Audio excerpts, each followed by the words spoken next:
Cindriel Aldébaran, une planète mystique qui favorise l'illumination, porte de Tegeta. Bonjour à nouveau, merci d'être ici avec moi une fois de plus. J'espère que vous allez tous très bien. Je m'appelle Maris Varou. Les images ont été très soigneusement choisies par moi et correspondent bien à l'apparence réelle de la planète. Comme je l'ai toujours dit, l'évolution spirituelle et l'illumination ne dépendent pas de l'endroit où se trouve le sujet, car il s'agit d'un processus interne. Dans tous les domaines de l'esprit, vous êtes l'univers entier, et l'univers entier est en vous, et même le principe de non-localité s'applique ici plus que jamais, car tout ce qui concerne la conscience, en tant que créatrice primordiale de toute chose, est en dehors de toute notion de distance, d'espace et de temps. L'illumination ne dépend pas de l'endroit où vous êtes, ou de votre environnement, mais de qui vous êtes dans vos pensées ainsi que du niveau de conscience que vous avez développé. En d'autres termes, vous pouvez atteindre l'illumination dans une décharge. Et toutes ces personnes qui cherchent à se trouver, donc l'illumination qui y est liée et qui se rendent en Inde ou au Népal, entre autres endroits, sont pour la plupart à la recherche de conseils, bien qu'ils sachent aussi autre chose, à savoir, être dans votre corps physique en vivant et s'entourant d'un environnement à haute fréquence, avec des gens partageant les mêmes idées, et où règne le silence, la paix et la tranquillité, cela aide beaucoup à l'introspection. Vous pouvez atteindre l'illumination dans une petite pièce, pleine de moustiques qui vous dérangent, et avec une rue bruyante de la ville à l'extérieur, pleine de problèmes familiaux et avec vos voisins qui se crient constamment dessus, le tout dans un endroit chaud et humide, mais c'est beaucoup plus difficile. Et d'un point de vue plus large, c'est exactement ce qu'est la Terre, un endroit bruyant où l'on vous laisse à peine seul pour contempler vos pensées, c'est pourquoi la Terre est considérée comme l'un des endroits les plus difficiles, sinon le plus difficile, pour s'incarner. Pourtant, les frictions et les difficultés favorisent également l'illumination, même comme une évasion ou un mécanisme d'adaptation, ou votre incapacité à contrôler votre monde extérieur, son incapacité à satisfaire les besoins de votre âme, vous oblige à regarder à l'intérieur pour chercher vos réponses existentielles en vous-même. Bien que l'illumination en tant que telle soit un sujet pour une prochaine vidéo à venir, je dois dire qu'à mon avis, et d'après mon expérience, l'illumination est un état de conscience, de prise de conscience de soi, où il y a une dissolution complète de l'ego, où tout ce qui existe est pleinement intégré comme faisant partie de vous-même. Et, plus important encore, où vous réalisez soudainement que l'illumination en tant que telle ne peut jamais être atteinte. Du moins tant que vous êtes dans un corps avec une identité. Et ce n'est pas non plus l'illumination, car vous ne pouvez même pas définir l'illumination, mais, je m'égare. La planète Cindriel Aldébaran est l'un de ces endroits qui favorisent le processus d'illumination, et très bien. Cindriel est la deuxième planète en orbite autour de la géante orange Aldébaran, également appelée Alpha Tauri, qui est l'étoile la plus brillante de la constellation du Taureau, à environ 65 années-lumière de la Terre. Elle est également connue sous le nom de l'œil du Taureau. Elle est énorme, environ 44 fois plus grande que Soleil 13, l'étoile autour de laquelle la Terre orbite ici, et c'est la 14e étoile la plus brillante du ciel nocturne vu de la Terre, avec une luminosité 153 fois celle du Soleil de la Terre en lumière blanche, et 518 fois plus brillante en indice de rayonnement, sur plusieurs longueurs d'onde, et elle a une très petite étoile naine blanche, qui orbite autour d'elle en tant que compagnon éloigné. Elle n'est pas considérée comme faisant partie de l'amas d'étoiles de densité supérieure car elle est beaucoup plus proche de la Terre, mais elle est dans cette direction générale, et elle est également connue comme la suiveuse, car elle se lève juste après le groupe d'étoiles des Pléiades. Sa représentation sous forme de taureau est liée au mythe grec de Zeus, qui prit la forme d'un taureau pour enlever Europe. Aldébaran est tellement massif qu'il attire des composants interstellaires, qui forment une petite nébuleuse dense autour de lui, qui sert de lentille, ou de filtre pour sa radiation et est responsable d'une grande partie de sa couleur rougeâtre. En tant qu'étoile, Aldébaran a une fréquence existentielle extrêmement élevée, et comme elle est si massive, toute la région où elle se trouve est plongée dans sa vibration positive dominante. À la distance habitable parfaite d'une étoile aussi massive, nous trouvons un système planétaire composé de 4 membres, et Cindriel est la deuxième planète de ce système. Cindriel est une planète désertique, un monde étrange, où beaucoup de choses ne sont pas ce qu'elles semblent être, de notre point de vue basé sur nos expériences ailleurs. Son apparence générale est celle d'un endroit hostile, si sec que la vie ne peut y exister, constamment bombardé par l'immense et implacable rayonnement d'Aldébaran. Mais cet indice de radiation élevé, loin de tout cuire, est en réalité d'une fréquence si élevée qu'il élève la vibration existentielle de la planète entière de telle manière que la radiation devient inoffensive pour la vie, et même lui favorise. Un autre facteur ici est que la nébuleuse qu'Aldébaran génère autour d'elle-même filtre une grande partie, sinon la totalité, des ondes de radiation nocives de plus basse fréquence. Ce qui importe, c'est la fréquence de la radiation, pas la quantité ou le volume. La radiation en tant que telle dépend fortement de sa fréquence, et dans le cas d'Aldébaran, elle peut être classée comme étant super élevée au point d'appartenir à une densité existentielle bien plus élevée, mais elle peut être atteinte par un vaisseau spatial. Bien que Cindriel ressemble d'abord à une planète désertique sans vie, quand on regarde de près, on peut voir qu'elle bouillonne en réalité de vie, mais pas exactement comme nous la connaissons. Par exemple, elle est pleine de plantes, mais leur chlorophylle est rouge, jaune et orange, ce qui de loin nous donne l'impression d'être sec ou qu'il n'y a pas de plantes du tout. L'endroit est plein de poches d'eau douce partout sur la planète, la plupart juste sous la surface, ou dans les très nombreuses et larges cavernes sous ces montagnes, qui sont très poreuses, un peu comme un gruyère, donc il n'y a pas de pénurie d'eau, car il y a plein de petits lacs avec de l'eau potable partout dans le paysage. Les températures là-bas dépassent rarement les 40 degrés Celsius ou 104 degrés Fahrenheit au maximum, avec une moyenne planétaire confortable de 22 degrés Celsius ou 71,6 degrés Fahrenheit, bien qu'elle puisse descendre beaucoup plus bas parfois, ou dans certaines zones de la planète. Et son indice de gravité est de 0,75, faisant que tout pèse 25% de moins que sur Terre, avec de gros avantages pour notre système cardiovasculaire, et sa teneur en oxygène est élevée, mais dans une plage sûre. Aldébaran est tellement brillante qu'il n'y a pas de nuit proprement dite sur la planète Cindriel, elle oscille uniquement entre la pleine lumière du jour et la pénombre du crépuscule, un peu comme à l'aube sur Terre, forçant toutes les créatures et les gens à chercher l'obscurité sous terre dans ces nombreuses cavernes. Pourtant sa lumière du soleil ne brûle pas la peau lyrienne, car son indice de radiation nocive est beaucoup plus bas que celui du soleil de la Terre. Il semble que tout là-bas veuille vous tuer, tout semble hostile à notre interprétation extérieure ou à notre point de vue basé sur notre expérience ailleurs, pourtant il n'y a pratiquement aucune plante ou animal là-bas qui puisse nous nuire. Le plus grand danger serait de tomber d'une falaise, mais c'est seulement si vous êtes maladroit et négligent. Il n'y a ni prédateurs et ni parasites car toutes les plantes et les animaux travaillent en parfaite symbiose. Même les plantes nous semblent hostiles, car elles sont apparemment remplies d'épines et de parties pointues et tranchantes, pourtant elles sont toutes douces au toucher et incapables de pénétrer la peau humaine.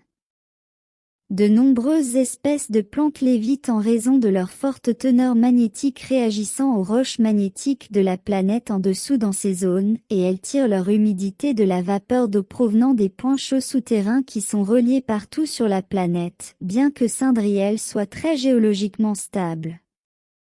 Ces plantes sont emportées par le vent alors qu'elles flottent autour de ces zones magnétiques élevées, créant une scène incroyable, avec une forte sensation mystique et irréelle. L'immensité des déserts de la planète suscite un fort sentiment d'être très petit dans le cœur des visiteurs. Le silence faisant battre le cœur à la chamade favorise l'introspection, et les scènes rougeoyantes et fantomatiques font facilement monter les larmes aux yeux. Tout en ce lieu provoque de fortes réactions émotionnelles de joie et de sérénité dans le cœur et l'âme de ceux qui visitent la planète. Un des moments les plus impressionnants est lorsque, à l'aube, Aldébaran se lève à l'horizon du désert. Il est si énorme qu'il recouvre presque tout, de gauche à droite, et tout ce que vous pouvez voir dans cette direction est un énorme disque solaire orange s'élevant depuis les rochers montagneux inclinés au loin. Pourtant, Aldébaran a une fréquence si élevée, et comme il est si fortement filtré, d'abord par sa nébuleuse, puis par l'atmosphère de Cindriel, vous pouvez le voir à l'œil nu sans aucun problème. Aldébaran est un géant doux et paisible de haute fréquence, incapable de nuire à la vie biologique. Sa chaleur vous enveloppe dans une couverture chaude et éthérique, tandis que tout l'endroit élève votre esprit, favorise l'introspection et le bien-être. Cindriel est habité par des êtres de lumière de densité supérieure, que beaucoup appellent homélie, qui ne prennent forme que lorsqu'ils veulent être vus, ou lorsqu'ils veulent interagir avec quelqu'un comme nous. Vous pouvez être trouvé par eux alors que vous marchez dans le désert silencieux au crépuscule, et vous pouvez avoir avec eux un événement de communication télépathique qui change votre vie. Mais ils peuvent ne venir à vous que mentalement, sans même que vous sachiez qu'ils ouvrent votre esprit à une conscience plus élevée, ou comme n'importe quelle chose qu'ils ressentent que vous voulez les voir. Comme un buisson qui parle, comme un animal, comme une plante ou un rocher, ainsi qu'une figure humanoïde de lumière pure.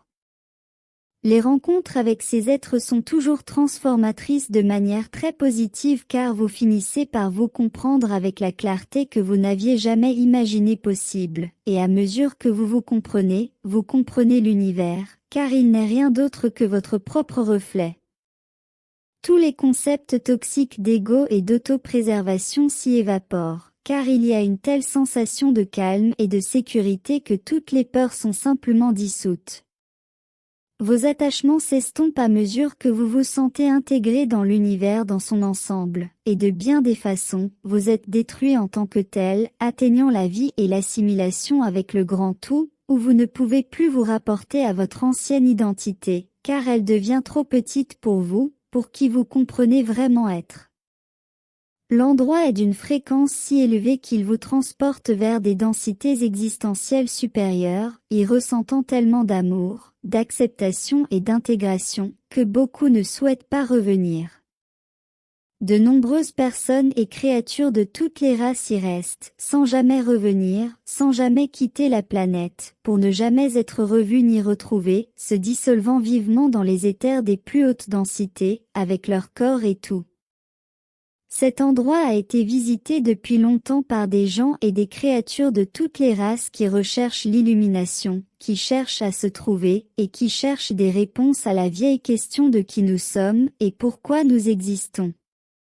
Cindriel est depuis longtemps la seule colonie tégétienne en dehors de l'amas d'étoiles des Pléiades et peut être visitée en tant que destination touristique, mais avec la seule restriction de respecter l'endroit et ses habitants, pour ne pas perturber son superbe équilibre de vie.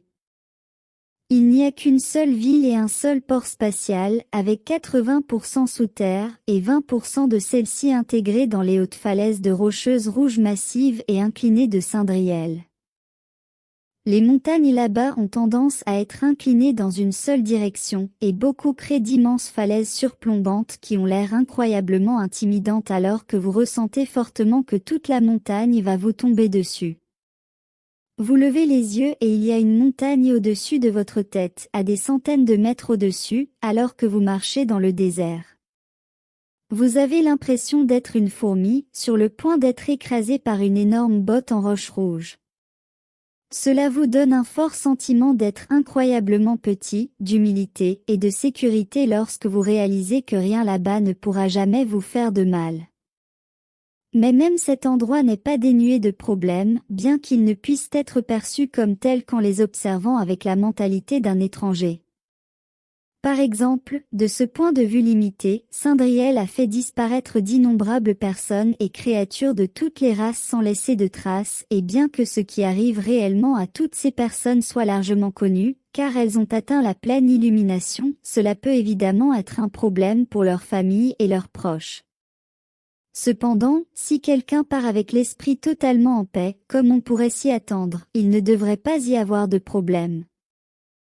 Un autre problème est que la fréquence élevée et la valeur de la vibration existentielle de la planète, et même de la zone générale de l'espace, sont si élevées qu'elles créent un décalage temporel très fort, ou une anomalie temporelle qui désynchronise tout par rapport au reste de l'espace-temps de l'espace interstellaire moyen, laissant Cindriel avec ses propres concepts et valeurs du temps particulier, lesquels ne correspondent pas à ce que nous percevons ou à la manière dont nous le percevons depuis l'extérieur de cette zone.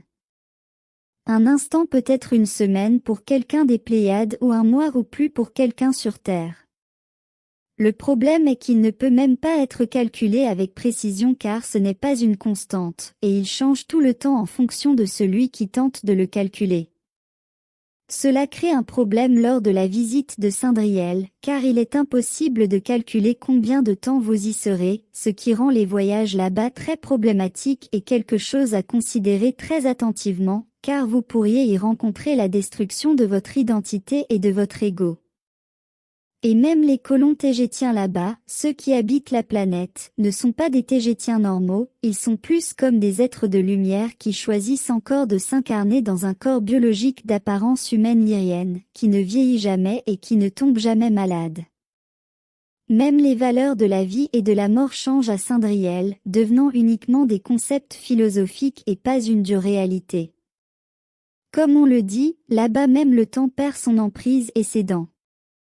Comme d'habitude, les humains et leur sombre cabale ont toujours voulu mettre les pieds là-bas, conquérir et utiliser Cindriel pour acquérir connaissance et pouvoir.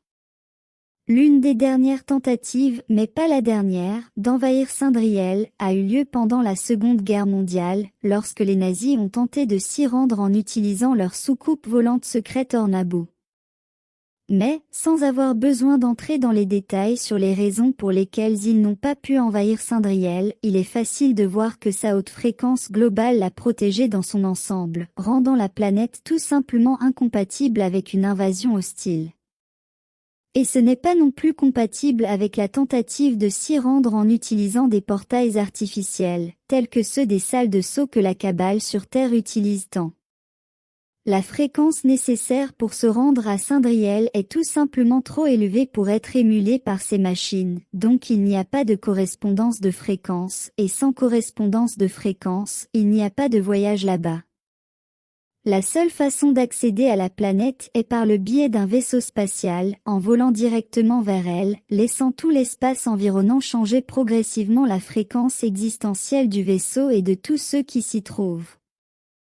J'ai pris beaucoup de plaisir à écrire sur Cindriel. J'ai écrit en étant dans une transe méditative dissociative, ainsi j'ai ressenti. Et j'espère que vous avez également apprécié le sujet d'aujourd'hui. Merci d'avoir regardé ma vidéo et d'avoir liké et vous être abonné pour plus de contenu. Et j'espère vous revoir ici la prochaine fois. Portez-vous très bien et prenez soin de vous. Avec beaucoup d'amour.